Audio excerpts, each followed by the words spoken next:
갈라디아서 3장 11절 우리 함께 읽겠습니다. 시작. 또 하나님 앞에서 아무도 율법으로 말미암아 어렵게 되지 못할 것이 분명하니 이는 의인은 믿음으로 살리라 하였음이라. 아멘.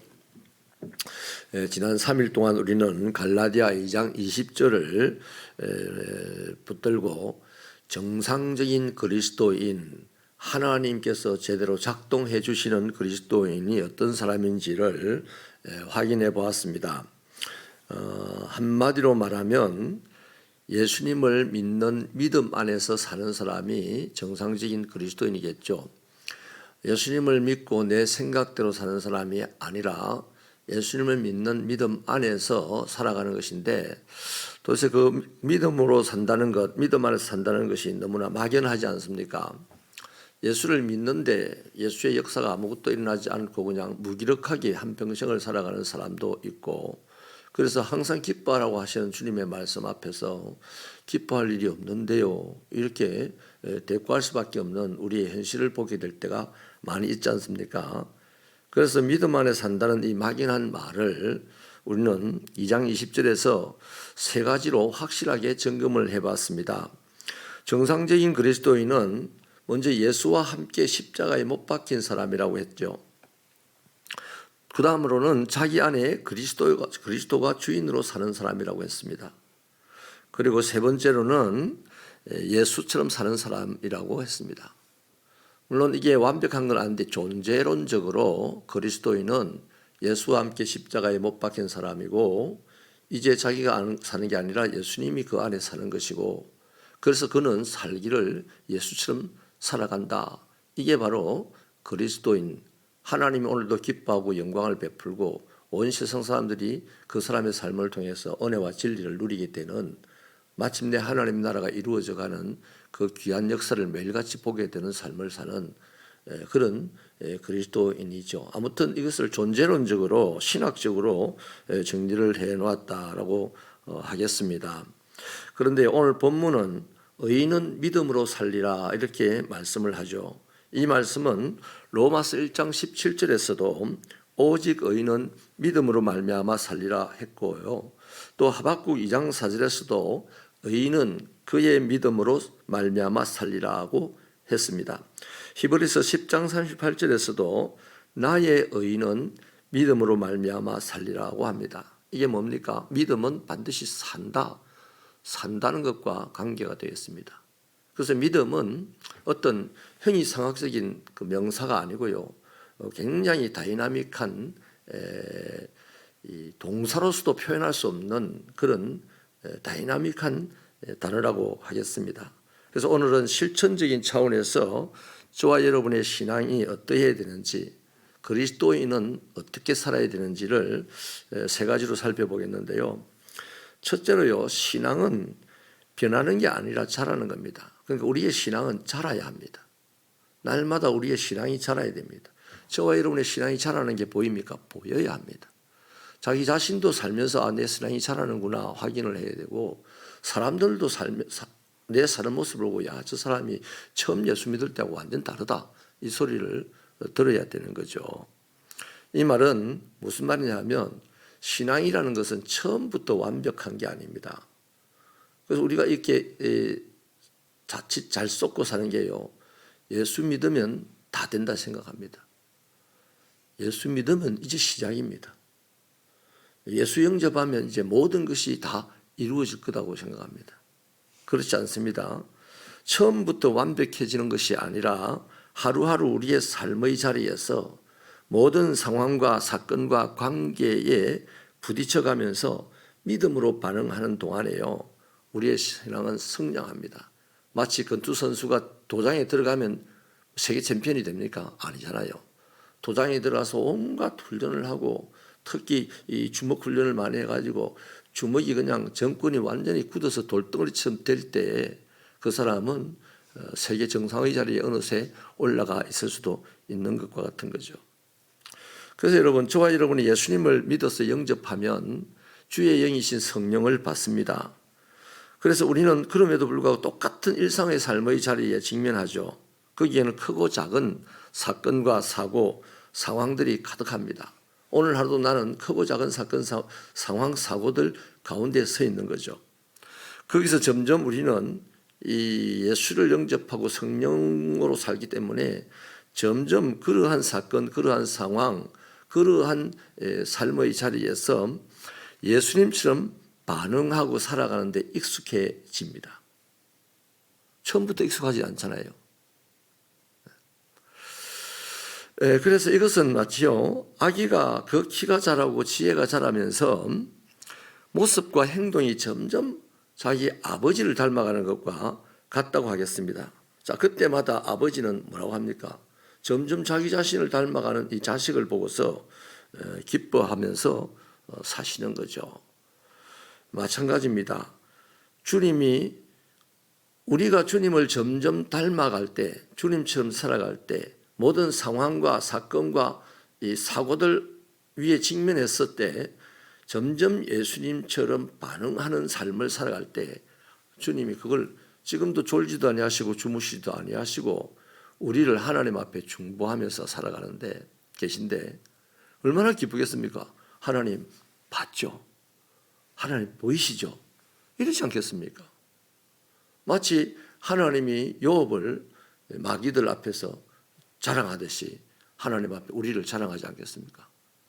그런데 우리의 신앙이 점점 자랑하지 않고 처음부터 나는 예수 믿으니까 다 됐다 이렇게 생각하고 살아가는 사람은 예수를 믿기는 한데 점점 예수님과 멀어지는 사람이에요. 그 사람을 주님이 매일같이 이제 졸지도 않고 주무시다 보면서 얼마나 마음이 아프겠습니까? 또 하나님에게 중보자로서 볼 때 하나님에게 얼마나 면목이 없어가지고 할 말이 없겠습니까? 여러분, 저와 여러분의 신앙은 자라야 합니다. 그래서 우리들의 신앙의 성장 목표가 어디 있습니까? 그리스도의 장성한 분량에 이르는 데까지죠. 그런데 그런 목표를 가지고 우리가 신앙생활을 잘 안 하는 것 같아요. 그냥 막연하게 나도 하나님을 막연하게 대하니까 그러면서도 기도할 때 하나님이 내보고 구체적으로 대해달라고 하죠. 그런데 내가 하나님에게 막연하게 됐는데 하나님이 나에게 아무리 구체적으로 대해줘도 내가 하나님을 알겠습니까? 하나님이 나에게 이렇게 구체적으로 대해주신다는 걸 알겠어요? 망치로 세게 얻어맞고 큰 사건이 일어나고 그러면서 이제 체험하는 그걸 가지고 우리가 알지, 일상생활에서 구체적으로 나에게 하나님이 작동하시는 걸 우리 별로 모르잖아요. 그냥 넘어가잖아요. 하나님이 작업을 안 하셔서가 아니에요. 하나님이 눈을 감고 계셔서가 아니고 우리가 막연해서 그렇습니다. 우리가 내 신앙의 성장 목표점을 안 가지고 살아서 그래요. 우리 신앙의 성장 목표점은 어디다? 그리스도의 장성한 분량에 이를 때입니다. 그런데 급속도로 성장하는 경우가 있잖아요.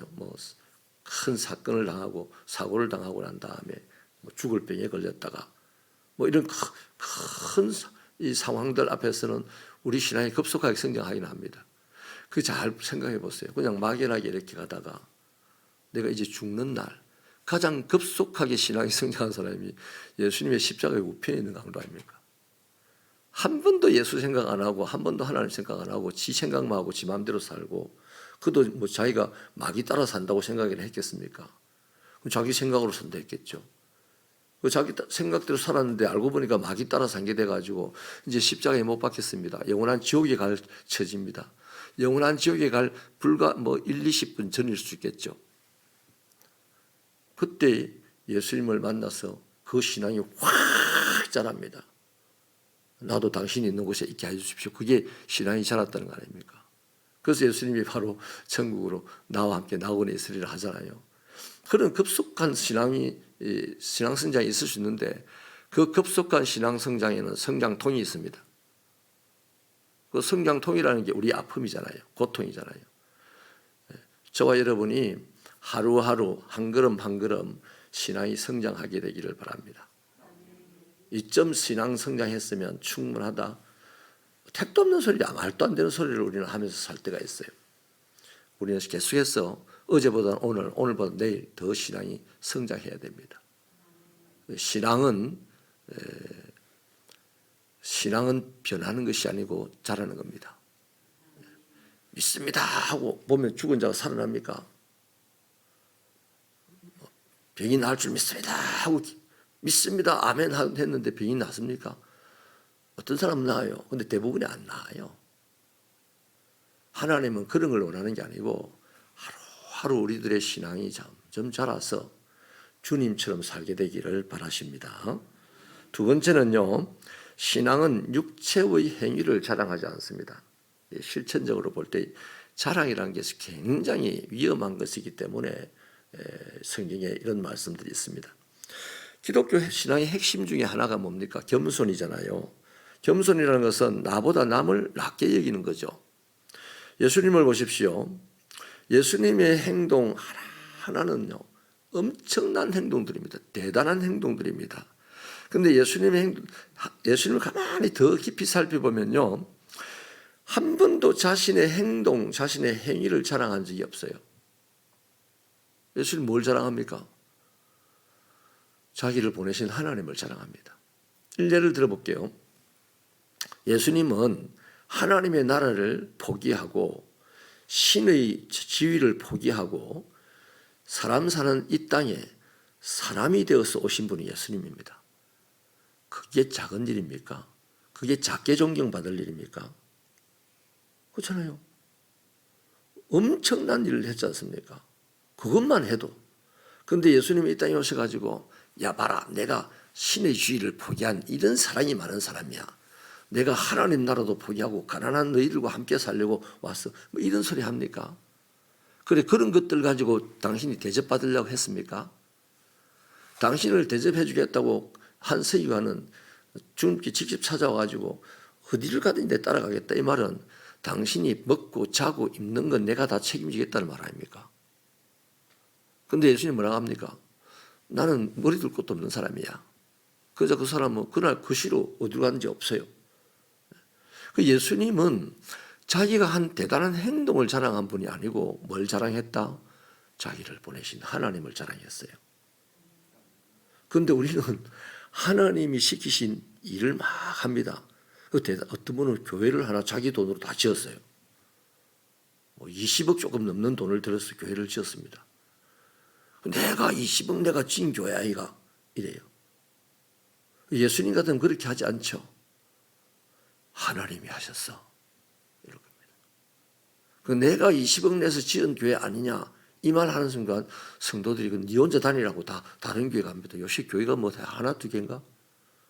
그 교회는 그분 가족들만 이렇게 있어요. 하나님 보실 때 얼마나 우습기도 하고 아프기도 하겠습니까? 여러분, 예수님은 절대로 자기가 한 일을 자랑하지 않습니다. 행동을 자랑하지 않았습니다. 자기를 보내신 하나님, 자기가 살았고 우리가 가야 될 천국, 이런 걸 자랑을 하지 않았습니까? 이러한 사실을 깨달은 바울이에요. 그래서 바울은요, 자신의 명예와 권세, 자신의 학문과 지식, 부우 이런 것들을 전부 다 분토처럼 여기고 버렸습니다. 그리고 오직 내가 자랑할 것은 십자가를 지신 예수뿐이다. 이렇게 선포하고 갔잖아요. 근데 여러분, 그 예수의 십자가 지신 예수를 전하기 위해서, 복음을 전하기 위해서 우리는 지금 보면 돈이 얼마나 필요합니까? 그렇잖아요. 또 명예가 있으면 예수 전하기가 얼마나 좋을까요? 김영삼 대통령 되고 난 다음에 예수님을, 그 사람 때문에 예수님 몇 명 믿는지 잘 모르겠는데 별로 효과적인 거 못한 것 같아요. 예수 믿는 사람이 대통령이 됐다고 사람들이 예수 믿을 거다. 성경에 그런 말이 어디 있습니까? 없어요. 내가 예수처럼 살 때 거지가 예수처럼 살면 그걸 보고 사람들이 예수를 믿어요. 아멘. 예수처럼 사는 사람 보고 예수 믿는 거지 세상에 무엇이 됐다고 해서 예수 믿는 사람이 있는 거 아니에요. 또 바울이요, 지식 얼마나 복음을 전할 때 유용하겠습니까? 그런데 아테네라는 곳에서요, 그 코피 터졌잖아요. 자기의 지식으로 학문으로 예수를 설명하려고 하다가 얼마나 혼쭐이 났습니까? 그래서 부끄러워가지고 아테네 못 있고 고린도로 가가지고 아파 죽을 뻔했어요. 브리스길라와 아굴라 부부를 못 만났다면 죽었을 수도 있어요. 또 바울이 가지고 있는 권세, 로마 시민이기 때문에 자기가 원하면 로마의 군인 10명을 데리고 다닐 수 있어요. 시민은 그 당시 법에. 그 군인들 10명, 호위병 10명 딱 데리고 다니면서 너 예수 믿을래 안 믿을래? 이러면 뭐 대체로 예수 안 믿겠습니까? 예. 그런 겁니다. 근데 바울은요, 자기의 일을 자랑하지 않던 예수님을 분명히 깨달았기 때문에 자기가 가지고 있는 이 세상에서 온 것들을 자랑하지 않고 예수만 자랑하는 사람으로 바뀌었다는 겁니다. 그래서 그리스도인은요, 절대로 자기 자랑을 하지 않습니다. 저와 여러분도 자기 자랑하지 않기를 바라고, 자기를 자랑을 하고 싶으면요, 맛있는 밥을 사준다든지 선물을 푼다든지 뭐 돈을 준다든지 해놓고 자랑하십시오. 그 옛날에 보니까 제가 노래방에 딱 한 번 갔는데요, 결혼하고 우리 처남들하고 이렇게 식구들 같이 한번 갔었던 적이 있는데, 그때 노래하려고 마이크를 잡을 때 사람들이 돈을 내더라고요. 돈을 같이 모인 사람들이 먹고 뭐 이렇게 하려고 이제 돈을 내는 거죠. 노래방 가서 노래 하려고 마이크 하나만 잡아도 돈 내고 마이크 잡는데, 혹시라도 자랑을 하고 싶거든 돈 많이 내놓고 자랑하시면 그 자랑 그것쯤은 들어줍니다. 그리고 박수도 치줍니다. 그 외에는 자랑 안 하시는 여러분들, 올바른 그리스도인의 삶이 되기를 축원합니다. 세 번째는요, 신앙은 감사가 넘칩니다. 이번에 순례 길을 하면서요, 어떤 분은 매일같이, 어떤 분은 주기적으로, 또 어떤 분은 일회성이지만 감사를 하더라고요. 이게 뭡니까? 이게 신앙입니다. 여러분, 예수님이 데살로니가 전서에서 범사에 감사하라고 했잖아요. 또 하나님께 기도할 때도 빌립보에서 감사함으로 너희 구할 것을 아뢰라. 그리하면 하나님의 성령이 너희의 마음과 생각을 지키시리라. 그러잖아요. 여러분, 매일 감사가 넘치기를 바랍니다. 그게 신앙의 삶입니다. 저와 여러분의 구원은요, 값없이 베푸신 십자가의 사랑, 예수 사랑 때문이지 않습니까? 우리는 아무런 것도 주지 않고 값없이 이 은혜를 받아서 예수를 믿게 되었습니다. 또 예수를 믿었더니 예수님은 우리에게 성령을 베푸셔서 말씀을 깨닫게 하시고 말씀을 이루게 하여 주시고, 또 나와 아무런 관계도 없는 사람들과 몸을 부대끼면서 하나님 나라를 이루는 공동체를 만들어가게 하시고, 이 모든 것들이 얼마나 감사할 일입니까? 나이가 많으나 작으나 그냥 친구처럼 지낼 수도 있고요. 얼마나 좋은 우리 삶의 자리를 지금 주님이 십자가의 그 구원으로 우리에게 매일같이 공급해 주십니까? 내 안에 주님이 살아있으면 헌신하고 희생하고 순교하면서까지도 하나님께 감사할 줄로 믿습니다. 신앙은 감사하는 게 아니고요, 감사가 넘쳐나는 겁니다.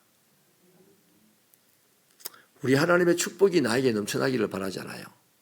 그래서 그 넘쳐나는 축복을 다른 사람에게 흘러가기를 바라잖아요. 그러면서 우리가 멋있는 말을 씁니다. 복의 통로다, 복의 권원이다. 저와 여러분은 하나님 앞에 드리는 감사의 통로가 되고 감사의 권원이 되시기를 바랍니다. 하나님이 우리에게 감사하면 되나요, 안 되나요? 하나님은 우리에게 감사할 이유가 없잖아요. 하나님은 우리의 감사를 받아야 되잖아요. 근데 내가 이만큼 한 걸 가지고 하나님이 나에게 고맙다고 해주실 거야, 이런도 생각은 안 하지만 심리적으로 그런 쪽에 영향을 받습니다.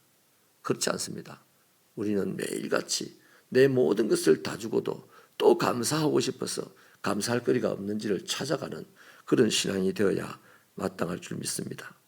여러분, 이 감사에 대한 얘기는 우리가 너무도 많이 나눴고 다음에 또 나눌 얘기가 있어서 오늘 여기까지만 하겠습니다.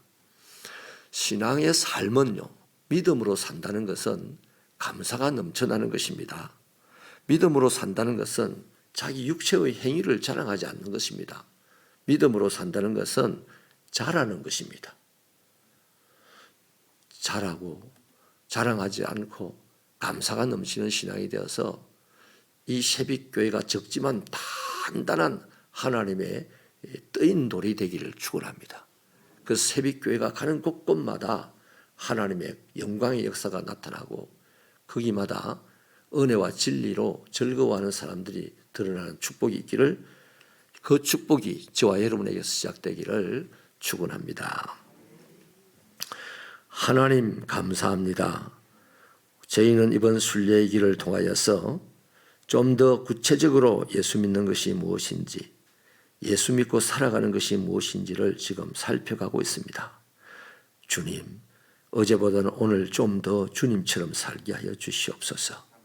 그리하여서 아버지 하나님께서는 기뻐하시고 그 기쁨이 이 땅에 영광으로 드러나게 하여 주시고, 이 땅에 드러난 하나님의 영광 때문에 이 세상에 평화가 만들어지게 하여 주시옵소서. 그래서 어느 날 나 때문에 누군가 한 사람이라도 하나님을 아는 지식이 생기나 그 자리에 평화가 넘치게 도와주시옵소서. 이 일을 위해서 필요한 모든 은사와 능력과 권세, 하나님이 주시는 축복들 다 누릴 수 있도록 우리 성도들을 인도하여 주시옵소서. 예수님 이름으로 기도하옵나이다. 아멘.